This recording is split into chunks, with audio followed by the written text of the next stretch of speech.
ketika kita berdoa, kita sedang berdoa kepada zat yang zat ini baginya mudah semua. Jadi kita sedang berdoa kepada zat yang huwa la yahyin, baginya mudah. Bagi Rabb itu mudah semua. Bagi kita sulit.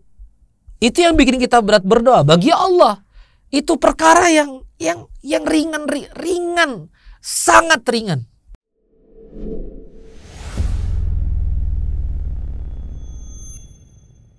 A'udzubillahi minasyaitonirrajim. Bismillahirrahmanirrahim. Assalamualaikum warahmatullahi wabarakatuh. Alhamdulillah rabbil alamin. Allahumma salli ala sayyidina Muhammad wa ala ali sayyidina Muhammad. Wa qala rabbi shrah li sadri wa yassir li amri wa hlul 'uqdatan min lisani yafqahu qawli. Rabbi anzilni munzalan mubarakan wa anta khairul munzilin. Shadaqallahul adzim.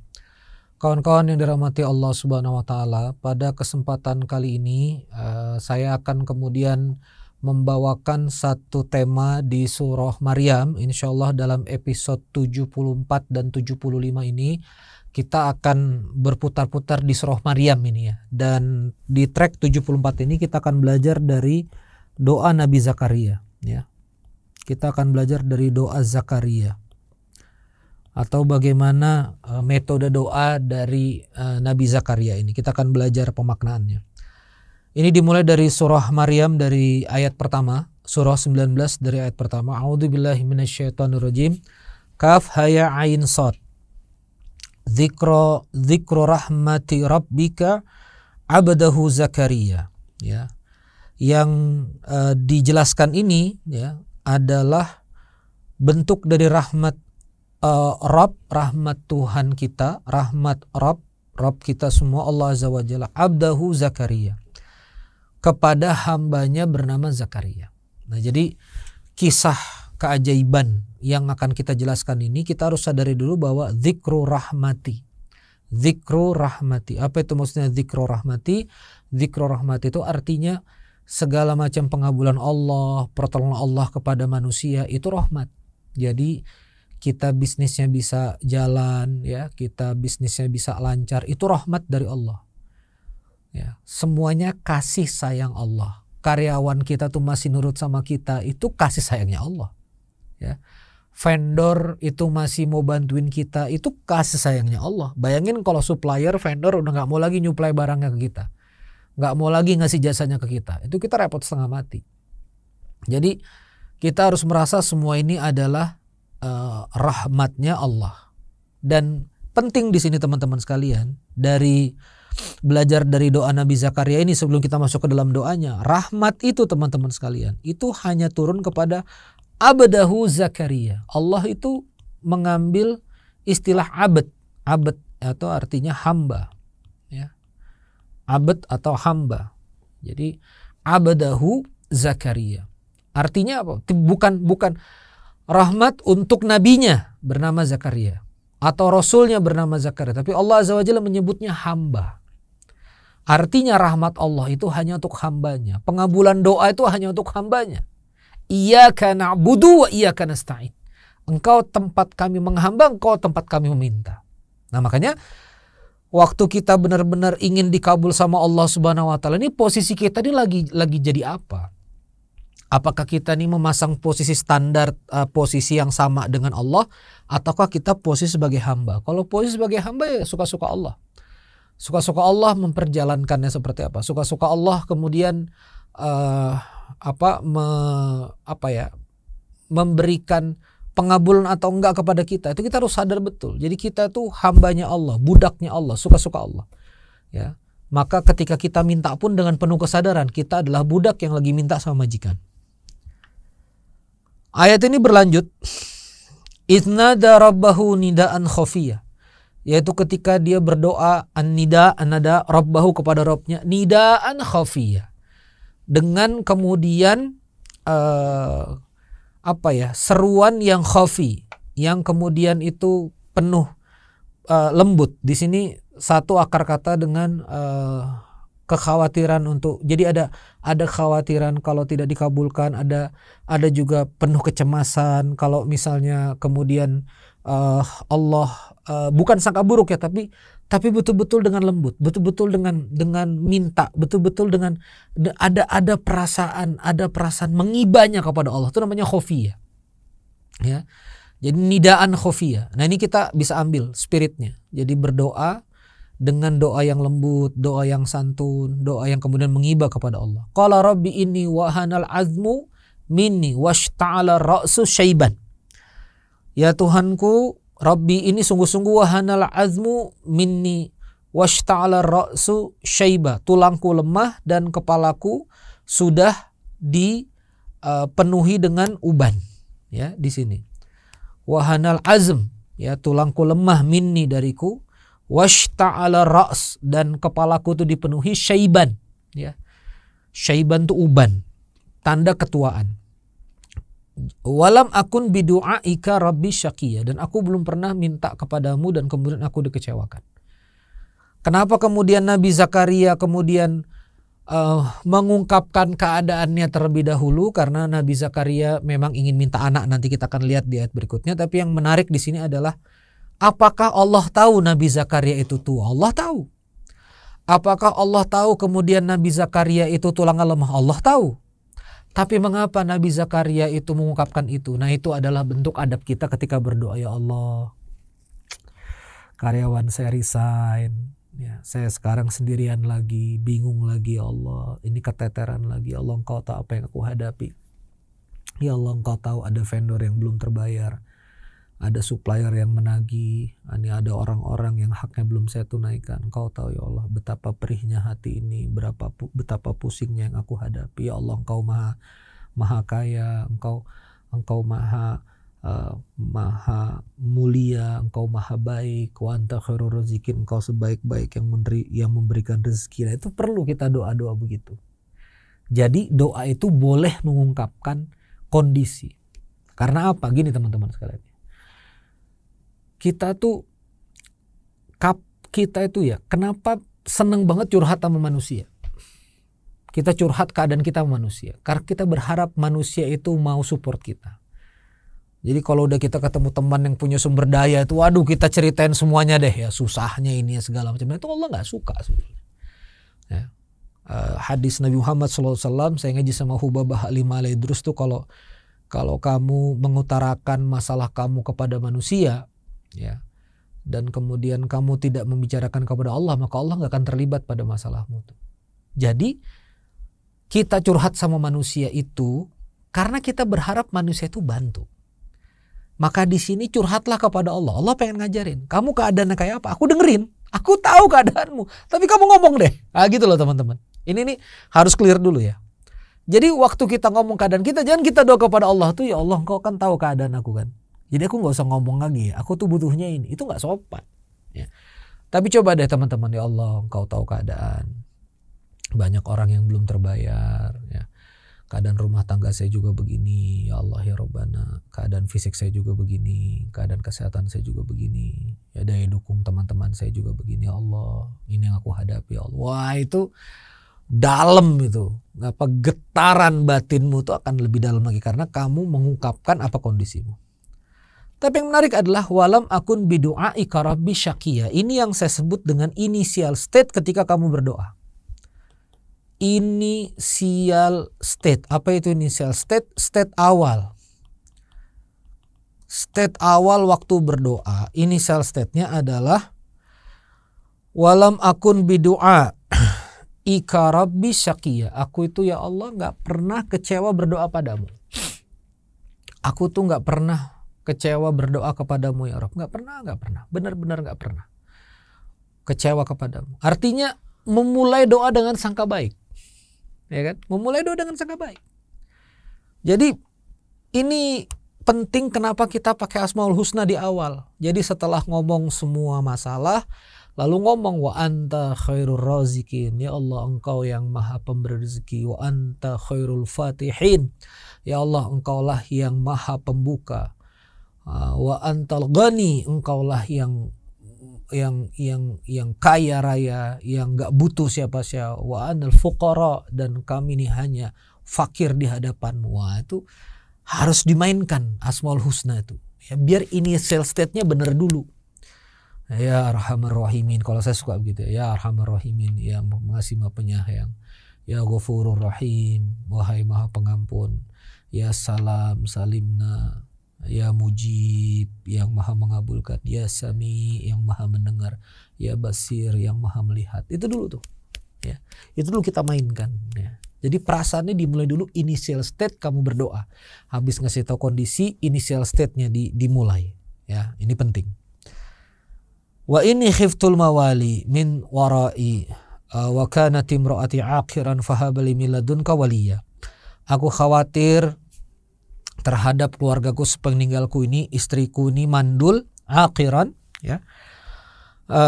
Dan maka anugerahilah aku seorang anak di sisimu.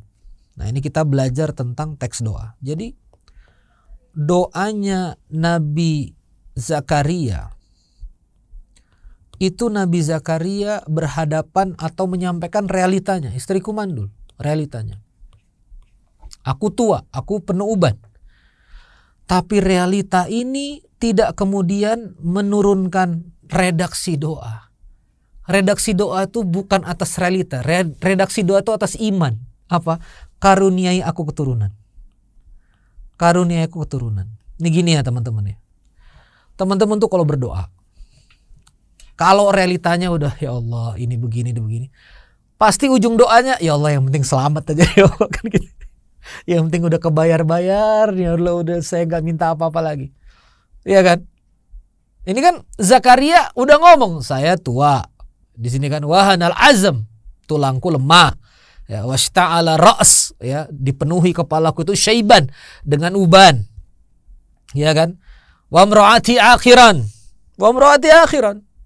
Istriku mandul, khiftul mawali, aku takut ini kerabatku ini nggak punya penerus lagi, waras, nggak punya pewaris dan seterusnya. Tapi kemudian kalimat Zakaria itu, ini kita harus belajar itu. Fahabali miladunka waliya, ya Allah, I don't care istri mandul, I don't care ya Allah, karuniakan anak. Ya Allah, lesatkan ini bisnis, ya Allah, lesatkan ini aku punya kehidupan, ya Allah, lesatkan aku punya karya. Ya aku ngerti tantangan, aku ngerti apa yang aku hadapi, aku ngerti semua kelemahan, kau ngerti. Tapi di tengah kelemahan ini semua ya Allah Engkau maha besar. Begitu entrepreneur itu kawan-kawan. Begitu entrepreneur, makanya belajar Quran. Jadi Anda bukan naif, Anda beriman. Udahlah gak usah naif minta macam-macam, udahlah kan sadar cuma udah banyak masalah, ada banyak utang, ya orang-orang juga banyak nggak percaya, udah deh nggak usah mikir macam-macam. Oh ntar dulu, kalau Allah udah turun, ya Allah udah memperbaiki lain. Makanya realita itu tidak boleh kemudian mengkerdilkan kamu punya doa. Nah itu dia. Ya. Quran surah 19 ayat 5. Realita itu tidak boleh mengecilkan kamu punya doa. Realita itu tidak boleh mengkerdilkan kamu punya harapan kepada Allah. Realita yang ada, yang zahir kamu lihat, tidak boleh membonsai mimpi kamu, tidak boleh membonsai doa kamu, tidak boleh membonsai redaksi harapan-harapan kamu, permintaan kamu kepada Allah Azza wa Jalla. Itu Zakaria, fahabali milladunka waliya, ya Allah karuniakan aku penerus, karuniakan aku anak. Yarisuni wa yarisu min ali Yaqub, yang akan mewarisi keluarga Yakub ini. Ya. Waj'allahu rabbi radiyah, dan jadikanlah anak ini seseorang yang kamu ridhoi. Nah, jadi nggak cuma minta anak, minta kualitasnya. Nggak cuma minta bendanya, minta kualitasnya. Nggak cuma minta fisiknya anak, minta juga batinnya. Nah ini kadang kita lupa. Nah ini redaksi. Jadi minta zahir, minta zonasi batin. Ya Allah karuniakan anak. Dan lihat di sini. Dan jadikanlah anak ini waja'alhu rabbi radiyah. Dan jadikanlah wahai Rabb engkau meridhoinya. Di atasnya fahabali miladun kawaliya, karuniakan anak. Tapi anaknya gimana? Waja'alhu rabbi radiyah. Anak zahir, ridho batin. Ya Allah, karuniakan rumah yang luas dan ketenangan di dalamnya. Loh gitu kalau minta. Ya Allah, karuniakan pasangan dan sakinah di dalamnya, mawaddah di dalamnya. Ya Allah, karuniakan rizki, karuniakan uang, karuniakan cash flow, income, puluhan miliar, dan keberkahan di dalamnya. Ketenangan di dalamnya. Setiap rupiah yang bawa taat, setiap rupiah yang bawa kebaikan. Zakaria minta anak, dia minta juga anak ini diridhoi. Maka penting kita minta rumah diridhoi. Kita penting minta mobil diridhoi. Kita penting minta pasangan diridhoi. Kita penting minta rizki diridhoi. Kita penting minta ide bisnis yang diridhoi. Ya Arhamar Rahimin. Ya itu dia. Waj'alhu Rabbi radiya. 7. Ya Zakaria, inna nubashiruka bigulamin ismuhu Yahya. Lam naj'al lahu min qablu samiyah. Lalu malaikat Allah Azza wa Jalla kemudian berfirman kepada Zakaria, ya Zakaria, wahai Zakaria, inna nubashiruka. Ya, kami kasih kabar gembira kepadamu. Ini doa dikabul ini. Bigulamin ismu Yahya, dengan seorang anak muda namanya Yahya. Ini menjadi masjid aliansi kami, Ismu Yahya, Pontianak. Dari sini nih. Jadi masjid Ismu Yahya itu masjid yang namanya Yahya. Lam naj'al lahu min qablu samiyya. Enggak ada. Ya, yang sebelum ini nama begini. Bukan cuma dikasih anak, bukan cuma dikasih ridho, ya, nanti kita akan lihat di sini anak ini diridhoi Allah, punya banyak kebaikan, tapi lam naj'alahu min qablu samiyya. Kalau dalam positioning branding itu, ini anak cuma satu-satunya. Ini anak on positioning cuma satu-satunya nih, cuma satu-satunya yang begini, nggak ada yang lain. Ya. Jadi ini anak blue ocean ini anak blue ocean, satu-satunya. Ya, jadi nggak ada pesaingnya, cuma satu-satunya nih Yahya namanya. Qala rabbi anna yakunu li gulam wa kanat imraati akhiran wa qad balagtu minal kibari itiyya. Nah, ini adalah teorema nanti kita akan rasakan ketika doa sudah dikabulkan. Yang terkejut pertama adalah kita kadang-kadang. Ya, kok dikabulkan ya? Padahal kan begini-begini. Ini kalimatnya, ya Robbi, gimana aku punya anak, istriku mandul dan aku ini sudah tua sebetulnya. Nah, ini akan teman-teman rasakan ya. Dan ini pelajaran penting buat kita. Banyak yang terjadi di kehidupan kita sekarang itu sebetulnya kita nggak nyangka Allah bakal kasih. Ya, ini penting juga ya. Artinya hitung-hitungan teknisnya tuh nggak bakal mungkin terjadi. Ya, misalnya kayak studio, Masya Allah Tabarakallah, saya dibantu sama Masjid Al-Fat, adanya Quranic Insight for Entrepreneur, terus lahirnya Rofa Business Club dan berbagai macam dukungan itu sebetulnya secara teknikal it couldn't be happen, itu nggak akan bisa terjadi. Tapi kalau Allah udah bilang jadi. Maka qala kadzalika, Allah berfirman demikianlah, qala rabbuka huwa alayya hayyin. Maka Tuhanmu berfirman, huwa rabbuka alayya hayyin, itu mudah bagiku. Wa qad khalaqtuka min qablu wa lam taku syai'an. Aku membuat kamu waktu bermula dari kamu bukan apa-apa sama sekali. Ya, manusia ini kan bukan apa-apa. Kita ini dari nggak ada, ya, dari setetes air, bahkan bukan setetes, bahkan dari ketiadaan kita ini diciptakan, lalu kemudian kita hidup seperti sekarang. Maka Allah mengatakan itu mudah bagiku. Nah, ini juga perspektif dalam keimanan, dalam doa kita ya. Ketika kita berdoa, kita sedang berdoa kepada zat yang zat ini baginya mudah semua. Qala rabbuka huwa alayya hayyin. Qala rabbuka berkata, huwa alayya hayyin. Huwa alayya hayyin, itu semua mudah bagiku. Huwa alayya hayyin, kecil, mudah, ringan, ya. Jadi kita sedang berdoa kepada zat yang huwa alayya hayyin, baginya mudah. Bagi Rabb itu mudah semua. Bagi kita sulit.